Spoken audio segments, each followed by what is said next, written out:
Office की table और chair से लेकर टाइपराइटर तक आधे आधे बांटे गए। जिन्ना खुद को मुस्लिम कम्युनिटी का रिप्रेजेंटेटिव बताते थे। उस टाइम पर दंगे इतने ज्यादा बढ़ गए थे कि ट्रेनों में भर भर कर लाशें भेजी गईं। इंडियन नेशनल कांग्रेस चाहती थी कि भारत एक यूनाइटेड नेशन बना रहे और पार्टीशन ना हो, पर जिन्ना अपनी बात पर अड़े हुए थे। उस टाइम पर इंडिया की जो टोटल पॉपुलेशन थी वो 38 करोड़ के आसपास थी, जिसमें 65% हिंदू थे और 27% मुस्लिम थे। और कुछ जगह ऐसी थी जहां पर मुस्लिम मेजोरिटी में थे, जैसे खैबर पख्तून में 94% मुस्लिम थे, बलूचिस्तान में 87%, सिंध में 71% और पंजाब में 57% और बंगाल में 55% मुस्लिम थे और बाकी की जगह हिंदू मेजोरिटी में थे। और यही सेंसस का जो डाटा था उसी के बेसिस पर आगे चलकर पार्टीशन होने वाला था। और इसी बीच मुस्लिम लीग जो थी उसकी बहुत ही कम टाइम में बहुत ही ज्यादा पॉपुलैरिटी बढ़ गई थी और मुस्लिम लीग कांग्रेस के पैरेलल आकर खड़ी हो गई थी। और जो जिन्ना थे वो कांग्रेस में थे, पर 1913 में जिन्ना ने मुस्लिम लीग को ज्वाइन कर लिया और मुस्लिम लीग और कांग्रेस एक एग्रीमेंट के तहत साथ में आ जाती है इंडिपेंडेंट की लड़ाई के अगेंस्ट। और इसी के साथ जो बड़े बड़े हिंदू लीडर थे उन्होंने भी ईयर 1915 में हिंदू महासभा बना दी ताकि हिंदुओं की बात को भी आगे रखा जा सके। अब आता है ईयर 1926, जब कांग्रेस ने बंगाल और पंजाब में इलेक्शन में जितने भी कैंडिडेट उतारे वो सब हिंदू थे और इसकी वजह से जो मुस्लिम पॉपुलेशन थी वो कांग्रेस से काफी नाराज हो गई और सिचुएशन ऐसी बनने लगी थी कि जो मुस्लिम लीग थी उससे मुस्लिम्स का फुल सपोर्ट मिलने लगा था। और इसी के बाद ईयर 1930 में मुस्लिम लीग मुस्लिम पॉपुलेशन मेजोरिटी में थी, जैसे बलूचिस्तान, खैबर पख्तून, पंजाब, इन सबको मिलाकर हमारे एक सेपरेट स्टेट बनना चाहिए, इसकी मांग उठाने लगी।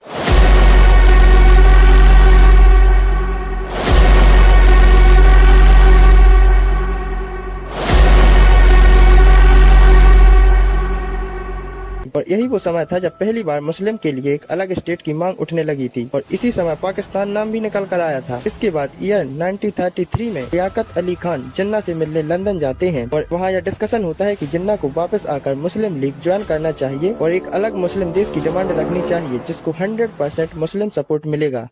अप्रैल 1934 को जिन्ना इंडिया वापस आते हैं और इस बार जो उनकी सेक्युलर वाली स्ट्रेटेजी थी उसे उन्होंने बहुत ही पीछे छोड़ दिया था और इंडिया आते ही जिन्ना ने मुस्लिम लीग ज्वाइन की और उसकी लीडरशिप को बदलकर उसे रीऑर्गेनाइज किया। जिन्ना ने बैक टू बैक कांग्रेस पर आरोप लगाए कि कांग्रेस एक हिंदू पार्टी है, हमेशा हिंदुओं की ही बात करेगी, मुस्लिम्स की आवाज को दबाया जाएगा। जिन्ना ने भारत के एक एक मुस्लिम को समझाया कि मुस्लिम्स को एक अलग आइडेंटिटी चाहिए, एक अलग कंट्री बनानी चाहिए, हिंदू मुस्लिम एक साथ नहीं रह सकते हैं, सारी पावर जो है वो हिंदुओं के हाथ में ही रहेगी। अब इसके बाद ईयर आता 1939, जब ब्रिटिशर्स ने बिना इंडिया की लीडरशिप को पूछे अनाउंस कर दिया कि इस बार वर्ल्ड वार 2 में ब्रिटिश एम्पायर के साथ इंडिया भी होगा और इंडिया के जो सोल्जर्स हैं वो भी इस वॉर में पार्टिसिपेट करेंगे। और इस चीज से कांग्रेस काफी नाराज हो जाती है और ब्रिटिशर्स के सामने एक शर्त रखती है कि वर्ल्ड वार 2 में हम तभी पार्टिसिपेट करेंगे जब आप प्रॉमिस करेंगे कि वॉर से वापस आने के बाद हमें आजादी दे देंगे। पर ब्रिटिशर्स जो थे वह इस चीज को मानने के लिए तैयार नहीं थे और कांग्रेस को बहुत सारे ऑफर्स देने लगे, पर कांग्रेस अपनी बात पर अड़ी रही क्योंकि एक अच्छा मौका था जब ब्रिटिशर्स के ऊपर प्रेशर बनाया जा सके आजादी के लिए। और इसी बीच कांग्रेस ने अपने सारे आंदोलनों को भी जोर शोर से चालू कर दिया और इसी बीच मुस्लिम लीग ने ब्रिटिशर्स का सपोर्ट करना चालू कर दिया ताकि जब वॉर खत्म होगी तब वो एक अलग कंट्री की मांग करेंगे और उनको ब्रिटिशर्स का सपोर्ट मिल जाएगा और मुस्लिम के लिए एक अलग कंट्री बनाने के चांसेस और बढ़ जाएंगे।